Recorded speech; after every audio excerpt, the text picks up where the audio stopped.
ಕರೀತಿದ್ದಾರೆ. ನಂಗೆ ಊಟ ಬೇಡ ಸುಬ್ಬು, ದೇವಸ್ಥಾನಕ್ಕೆ ಹೋಗೋಣವಾ? ಸುಬ್ಬುನಾ? ನಾನಾ? ಅಕ್ಕ, ನಾನು ಪಿಂಕಿ. ಪಿಂಕಿ, ನೀನು ಮಾಡು ಊಟ, ನಾನು ಆಮೇಲೆ ಮಾಡ್ತೀನಿ. ಅಕ್ಕ, ನಾನು ಊಟ ಆಗ್ಲೇ ಮಾಡಾಯ್ತು, ಈಗ ನೀನು ಊಟ ಮಾಡು. ಅಕ್ಕ ನನ್ನ ಸುಬ್ಬು ಅಂತ ಕರೀತಿದ್ದಾಳಲ್ಲ, ನಾನು ಯಾವ ಆ್ಯಂಗಲಿಂದ ಸುಬ್ಬು ಥರ ಕಾಣ್ತೀನೋ ದೇವ್ರೇ ಬಲ್ಲ.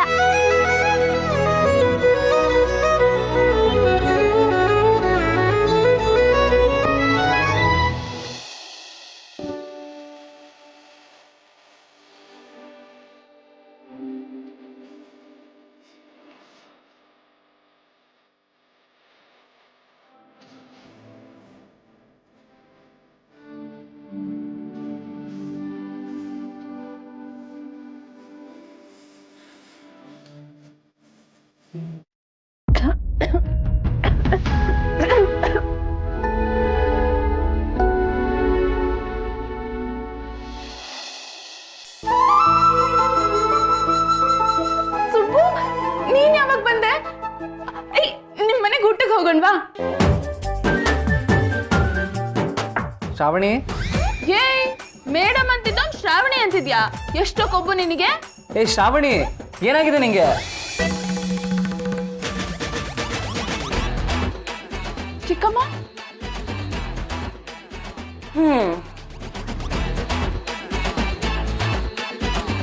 ಏನಾಗಿದೆ ಶ್ರಾವಣಿ ನಿಂಗೆ?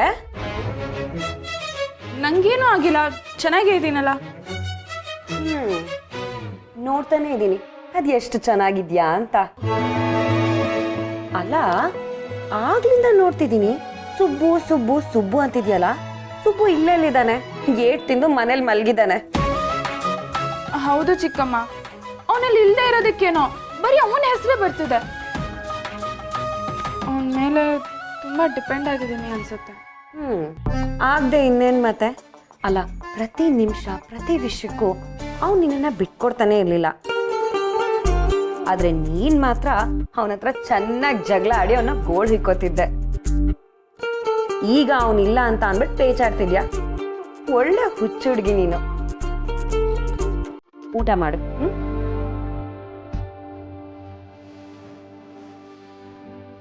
ಹೌದು ಚಿಕ್ಕಮ್ಮ, ಅವನಿಲ್ಲಿದ್ದಾಗ ನಾನು ಇದೆಲ್ಲ ಯೋಚನೆ ಮಾಡಲಿಲ್ಲ. ಆದರೆ ಈಗ ಕಡೆ ಪಕ್ಷ ಜಗಳ ಮಾಡಾದ್ರೂ ಸರಿ ಅವನಿಲ್ಲಿರ್ಬೇಕಿತ್ತು ಅನ್ನಿಸ್ತಿದೆ. ಸುಬ್ಬು, ಯಾವಾಗ ಹುಷಾರಾಗಿ ಮನೆಗೆ ಬರ್ತೀಯಾ?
ಪ್ರಶಾಂತ್, ಮಾಡಿದ್ದೆ ತಪ್ಪು ಪದೇ ಪದೇ ಮಾಡ್ತಿರಲ್ರಿ. ಎಷ್ಟು ಸಲ ಹೇಳಿದ್ದೀನಿ ಎಲ್ಲ ಫೈಲ್ಸು ಒಟ್ಟಿಗೆ ನೋಡೋಕ್ಕಾಗಲ್ಲ ಅಂತ. ಯಾವುದು ಆರ್ಡರ್ ಇರುತ್ತೋ ಅದನ್ನು ಕೊಡಿ. ಆಮೇಲೆ ಸೋಮನಾಥ್ ಅವ್ರಿಗೆ ಹೇಳಿ ಪದೇ ಪದೇ ಪ್ರೆಷರ್ ಹಾಕಿದ್ರೆ ಕೆಲಸ ಆಗಲ್ಲ ಅಂತ ನೋಡಿ. ಸರಿ, ಮಾತಾಡ್ತೀನಿ.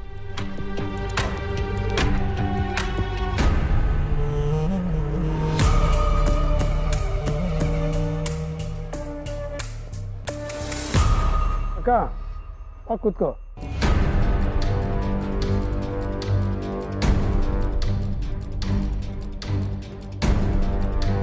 ಕಾಫಿ?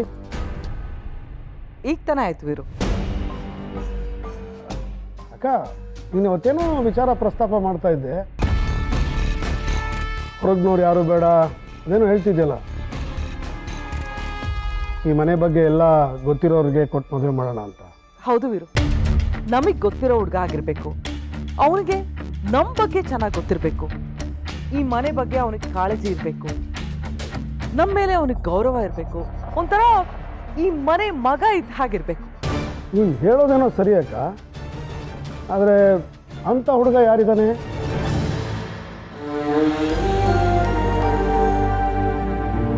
ಯಜಮಾನ್ರೆ ನಮಸ್ತೆ. ಓಹೋ ಸುಬ್ಬು, ಇರ್ಲಿ ಇರ್ಲಿ ಇರ್ಲಿ. ಹೀಗಿದ್ಯೋ? ಗಾಯ ಎಲ್ಲ ವಾಸಿ ಆಯ್ತಾನೋ? ಮೈಕೇನು ಸ್ವಲ್ಪ ಇದೆ ಅಷ್ಟೇ.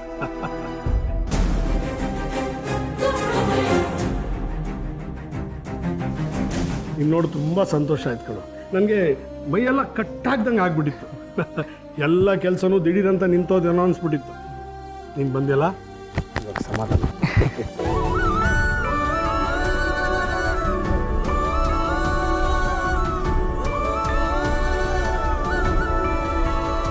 ನಾನು ಅಷ್ಟೇ ಯಜಮಾನ್ರೆ, ಎಷ್ಟು ಬೇಗ ಹುಷಾರಾಗ್ತೀನೋ ಅಂತ ಕಾಯ್ತಾ ಇದ್ದೆ. ಇಲ್ಲಿಗೆ ಬಂದು ಕೆಲಸ ಮಾಡ್ತಿದ್ರೆ ಹೊತ್ತು ಹೋಗೋದೇ ಗೊತ್ತಾಗಲ್ಲ.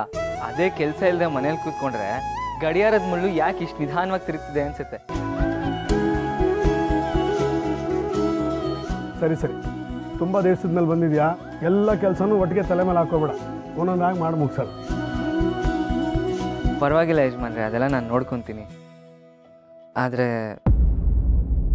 ಏನಾದರೆ?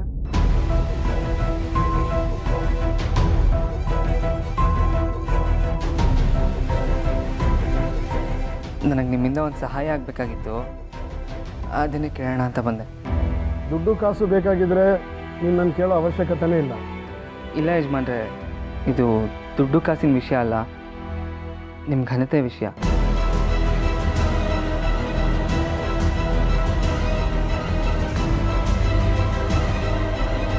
ಕ್ಷಮಿಸಿ ಯಜಮಾನ್ರೆ, ನಾನು ಅತಿಯಾಗಿ ಮಾತಾಡ್ತಿದ್ದೀನಿ ಅನ್ನಿಸ್ಬೋದು, ನನ್ನ ಮೇಲೆ ಕೋಪನೂ ಬರ್ಬೋದು.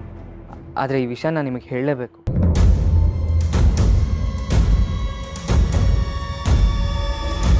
ಏನು ಅಂತ ಹೇಳು ಸುಬ್ಬು. ನನ್ನ ಹತ್ರ ವಿಷಯ ಹೇಳೋಕ್ಕೆ ಪೀಠ್ಕೆನಾ? ಯಜಮಾನ್ರೆ, ಅದು ನೀವು ಈ ರಾಜ್ಯಕ್ಕೆ ಎಜುಕೇಷನ್ ಮಿನಿಸ್ಟರ್ ಆಗಿದ್ದೀರಾ, ರಾಜಕೀಯದಲ್ಲಿ ತುಂಬ ಹೆಸರು ಮಾಡಿದ್ದೀರಾ. ಅಂಥದ್ರಲ್ಲಿ ವಿದ್ಯಾಮಂತ್ರಿಗಳ ಮಗಳೇ ಫೇಲ್ ಆಗಿದ್ದಾಳೆ ಅಂದರೆ ನಿಮ್ಮ ಹೆಸರಿಗೆ ಕಪ್ಚುಕ್ಕೆ ಇದ್ದ ಹಾಗೆ.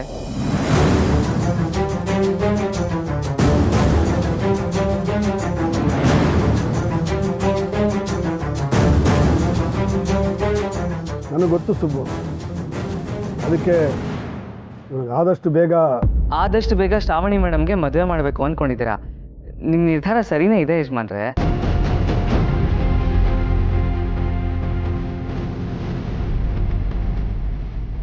ಆದರೆ ಅದರಿಂದ ನಿಮ್ಮ ಹೆಸರುಗಂಟಿರೋ ಕಪ್ಚುಕ್ಕೆ ಹೊರಟೋಗಲ್ಲ ಅಲ್ವಾ?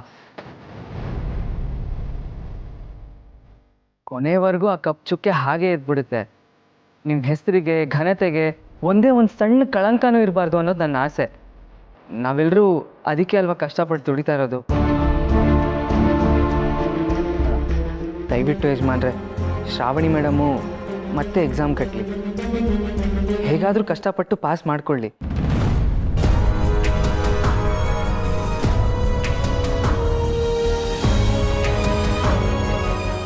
ಅವ್ರು ಪಾಸ್ ಆದರೆ ನಿಮ್ಮ ಹೆಸರುಗಂಟಿರೋ ಕಪ್ಚುಕ್ಕೇನೂ ಹೊರಟೋಗುತ್ತೆ. ಆಮೇಲೆ ಅವ್ರ ಭವಿಷ್ಯದ ಬಗ್ಗೆ ನೀವೇನು ಬೇಕಾದ್ರೂ ನಿರ್ಧಾರ ತಗೋಬೋದು.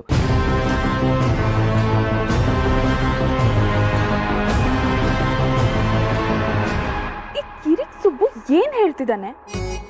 ಅಪ್ಪನ ಹತ್ರ ನನ್ನ ಬಗ್ಗೆ ಹಾಕೊಡ್ತಿದ್ದಾನ ಇಲ್ಲ ನನಗೆ ಹೆಲ್ಪ್ ಮಾಡ್ತಿದ್ದಾನ?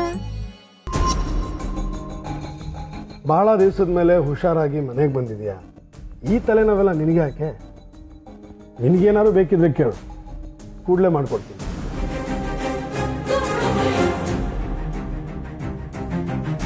ನನಗೆ ಬೇಕಿರೋದು ಇದೊಂದೇ ಯಜಮಾನ್ರೆ. ನಿಮ್ಮ ಘನತೆ ಗೌರವಕ್ಕಿಂತ ದೊಡ್ಡದು ಇನ್ನೇನೂ ಇಲ್ಲ. ನಾನು ಅದೊಂದೇ ದೃಷ್ಟಿಯಿಂದ ಯೋಚನೆ ಮಾಡ್ತಾ ಇದ್ದೀನಿ ಅಷ್ಟೇ.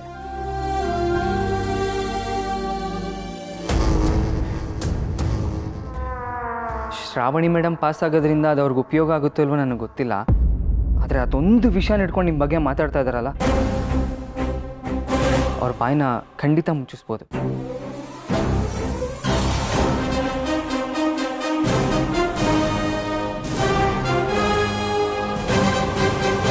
ಎಜುಕೇಶನ್ ಮಿನಿಸ್ಟರ್ ಮಗಳೇ ಫೇಲ್ ಆಗಿದ್ದಾಳೆ. ತನ್ನ ಮಗಳಿಗೆ ಎಜುಕೇಶನ್ ಕೊಡೋಕ್ಕಾಗದೇ ಇರೋರು ರಾಜ್ಯದ ಮಕ್ಕಳಿಗೆ ಏನು ಎಜುಕೇಶನ್ ಕೊಡೋಕ್ಕಾಗತ್ತೆ?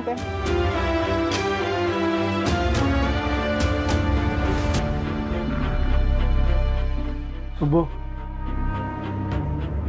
ನಿನಗೋಸ್ಕರ, ಕೇವಲ ನಿನಗೋಸ್ಕರ ಅಷ್ಟೇ ಇದಕ್ಕೆ ಒಪ್ಕೋತಾ ಇದ್ದೀನಿ.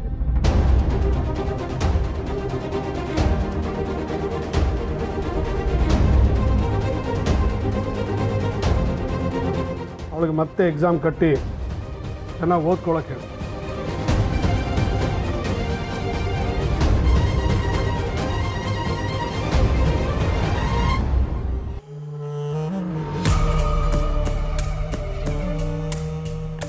ಸರಿ ಯಜಮಾನ್ರೆ, ಅವ್ರಿಗೆಲ್ಲಾದರೂ ಒಳ್ಳೆ ಕಡೆ ಟ್ಯೂಷನ್ ಕೊಡಿಸಿದ್ರೆ ಅವ್ರು ಖಂಡಿತ ಎಕ್ಸಾಮಲ್ಲಿ ಪಾಸ್ ಆಗ್ತಾರೆ.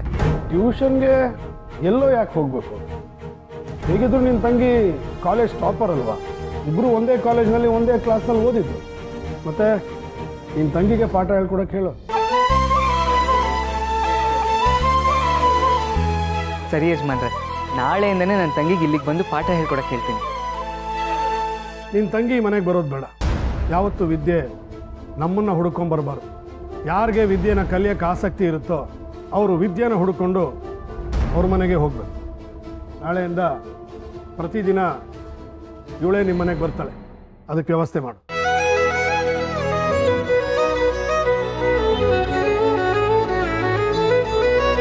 ಆದರೆ ಒಂದು ಮಾತು, ಅವಳು ಪರೀಕ್ಷೆ ಕಟ್ಟೋದು, ಓದೋದು, ಪಾಸಾಗೋದು ಎಲ್ಲ ನಿನ್ನ ಜವಾಬ್ದಾರಿ.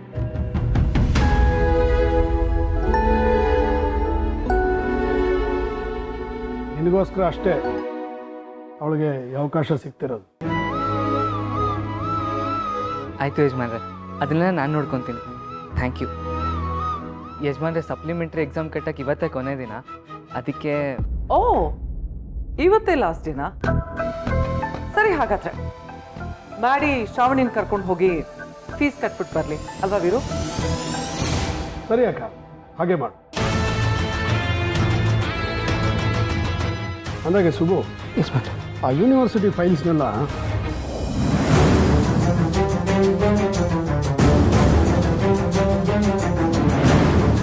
ಅಯ್ಯಯ್ಯೋ, ಎಕ್ಸಾಮ್ ಕಟ್ಟಕ್ಕೆ ಮ್ಯಾಡಿ ಜೊತೆ ಹೋಗ್ಬೇಕಾ? ಛೇ,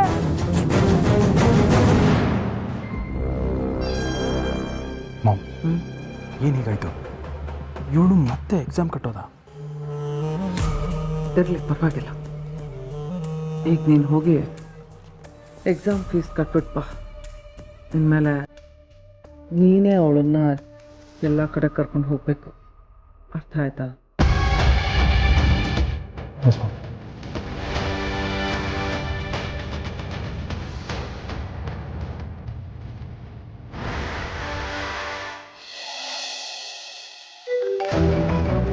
ಶ್ರಾವಣಿ ಈಗ ಯಾಕೆ ಕಾಲ್ ಮಾಡ್ತೀಯಾಳ?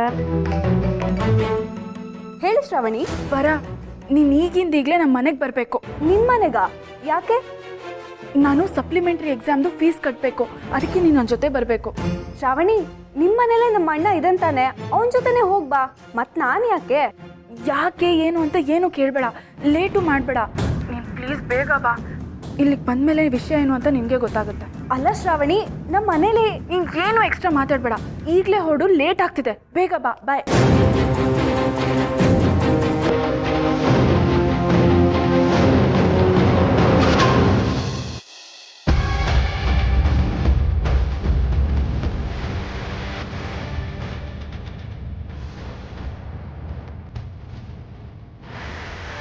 ಇವಳು ಇನ್ನೂ ಯಾಕೆ ಬರ್ತಿಲ್ಲ?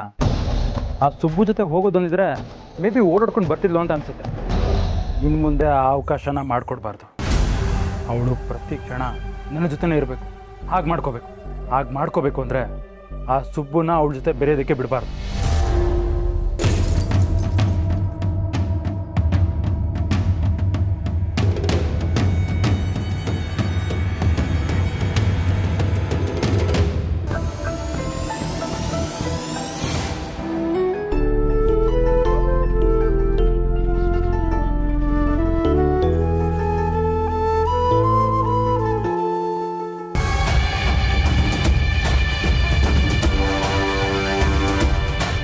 ಇವ್ರು ಯಾಕೆ ಇಲ್ಲಿ ಬಂದಿದ್ದಾರೆ? ಈ ಮನೇಲಿ ನನಗೆ ಗೊತ್ತಿಲ್ಲದೆ ಇರೋ ಥರ ಏನೇನು ನಡೀತಾ ಇದೆಯಲ್ಲ.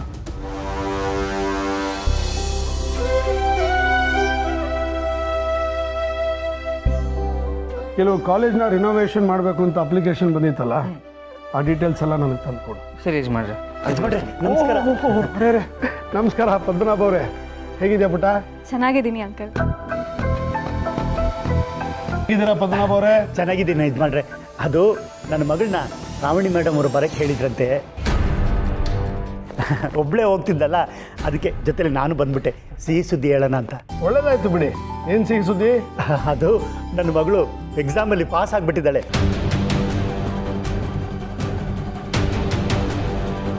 ಇಡೀ ಕಾಲೇಜ್ಗೆ ಫಸ್ಟ್ ಬಂದಿದ್ದಾಳೆ. ಅದಕ್ಕೆ ಸ್ವೀಟ್ ಕೊಟ್ಟು ಆಶೀರ್ವಾದ ತಗೊಂಡೋಗೋಣ ಅಂತ ಬಂದು. ಓಹೋ, ಸ್ವೀಟ್ ಕೊಡೆ, ಆಶೀರ್ವಾದ ತಗೊಳ್ಳೆ.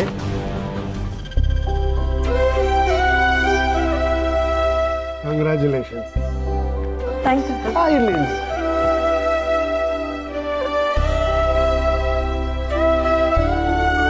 ಹಾಯ್ ಶ್ರವಣಿ. ಕಾಲೇಜ್ಗೆ ಫಸ್ಟ್.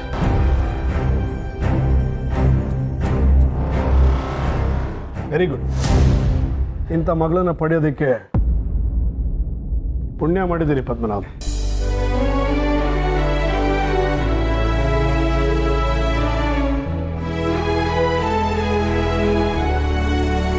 ಚೆನ್ನಾಗಿ ಓದಿದ್ದಾಳೆ, ಕಾಲೇಜ್ಗೆ ಫಸ್ಟ್ ಬಂದಿದ್ದಾಳೆ. ಅದಕ್ಕೂ ಮೀರಿ ನಿಮ್ಮ ಹೆಸರಿಗೆ ಕೀರ್ತಿ ತಂದಿದ್ದಾಳೆ.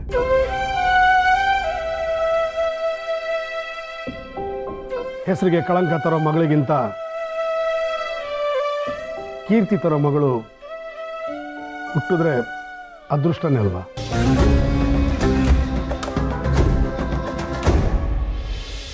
ಯಜಮಾನ್ರೆ, ಇದೆಲ್ಲ ಸಾಧ್ಯವಾಗಿದ್ದು ನಿಮ್ಮಿಂದ. ನಿಮ್ಮ ಮಗಳು ಓದೋ ಕಾಲೇಜಲ್ಲೇ ನನ್ನ ಮಗಳಿಗೆ ಸೀಟ್ ಕೊಡಿಸಿದ್ರಿ. ಅವಳಿಗೂ ಅದೇ ಕಾಲೇಜಲ್ಲಿ ಓದಬೇಕು ಅಂತ ಆಸೆ ಇತ್ತು. ಸೀಟ್ ಕೊಡಿಸೋದು ದೊಡ್ಡ ವಿಷಯ ಅಲ್ಲ ಪದ್ಮನಾಭ್. ಅದಕ್ಕೆ ತಕ್ಕ ಹಾಗೆ ಈ ಹುಡುಗಿ ಓದಿದ್ದಾಳೆ. ಅದು ಅಲ್ಲದೆ ಸೀಟ್ ಕೊಡಿಸಿದ್ದು ನಾನೇ ಆದರೂ ಅವಳನ್ನ ಓದಿಸಿದ್ದು ಸುಬ್ಬು.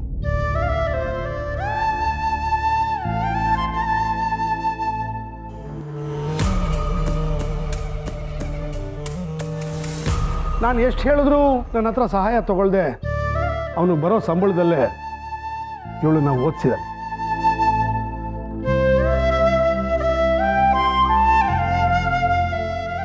ಅವಳಿಗೆ ಈ ರೀತಿ ಮಾರ್ಕ್ಸ್ ಬರೋದಕ್ಕೆ ಒಂದು ಸುಬ್ಬು ಪರಿಶ್ರಮ, ಈ ಹುಡುಗಿ ಶ್ರದ್ಧೆ, ಅದೇ ಕಾರಣ.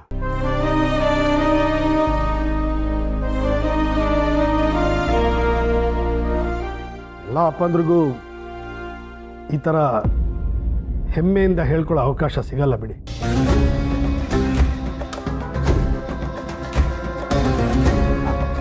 ಏನಮ್ಮ ನೋಡ್ತಾ ಇದೀಯಾ? ಅಮ್ಮವ್ರಿಗೂ ಸ್ವೀಟ್ ಕೊಡು, ಹೋಗು. ಸರಿ ಅಪ್ಪ.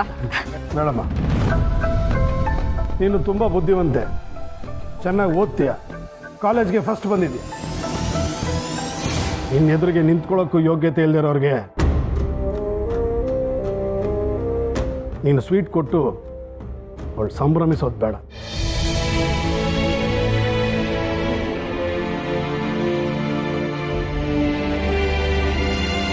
ಮನೇಲಿ ಇಷ್ಟು ಬಡತನ ಇದ್ರು ಇವಳು ಇಷ್ಟು ಚೆನ್ನಾಗಿ ಓದ್ತಾಳ.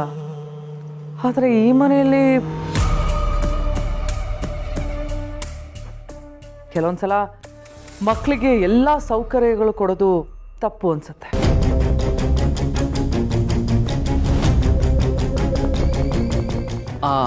ಅಪ್ಪ ಬರು. ನೀವೆಲ್ಲೋ ಆಚೆ ಹೋಗ್ಬೇಕಂತಿದ್ರಲ್ಲ, ಹೊರಡಿ. ಸಂಜೆ ಬರ್ತೀನಿ ನಾನು, ಹೊರಡಿ. ಇಲ್ಲ ಅಣ್ಣ, ಕಾಲೇಜಿಗೆ ಎಕ್ಸಾಮ್ ಕಟ್ಟಕ್ಕೆ ಹೋಗಬೇಕು ಅಂತ ಶ್ರಾವಣಿನೇ ಫೋನ್ ಮಾಡಿ ನನ್ನ ಕರೆಸಿದ್ದು.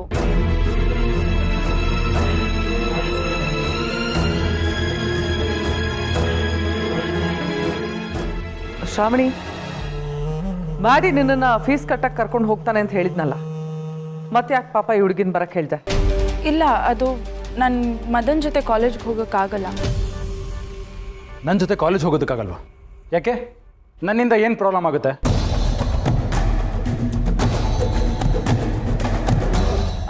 ಪ್ರಾಬ್ಲಮ್ ಅಂತ ಏನೂ ಇಲ್ಲ. ನಾನು ಇದುವರೆಗೂ ಸುಬ್ಬು ಜೊತೆನೇ ಕಾಲೇಜ್ಗೆ ಹೋಗಿರೋದು. ಸುಬ್ಬು ನಮ್ಮನೇಲೆ ಕೆಲಸ ಮಾಡೋದಂತ ಎಲ್ರಿಗೂ ಗೊತ್ತು. ಈಗ ನಿನ್ನ ಜೊತೆ ಕಾಲೇಜಿಗೆ ಹೋದರೆ ಯಾವುದೋ ಹುಡುಗನ ಜೊತೆ ಕಾಲೇಜಿಗೆ ಬಂದಿದ್ಲು ಅಂತ ಎಲ್ಲರೂ ಮಾತಾಡ್ಕೋತಾರೆ.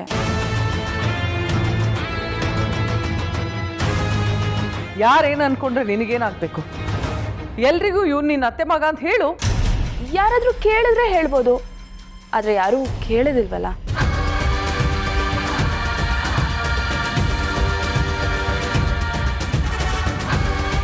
ಹೌದು ಭಾವ, ಕಾಲೇಜ್ನಲ್ಲಿ ಒಂದು ಸಣ್ಣ ರೀಸನ್ ಸಿಕ್ಕಿದ್ರೆ ಸಾಕು, ಹುಡುಗರು ಕಾಲೆಳಿಯೋಕೆ ಕಾಯ್ತಿರ್ತಾರೆ. ನಮ್ಮ ಶ್ರಾವಣಿ ವರಲಕ್ಷ್ಮಿ ಜೊತೆ ಹೋಗೋದೇ ಒಳ್ಳೇದು ಅಂತ ಅನ್ಸುತ್ತೆ.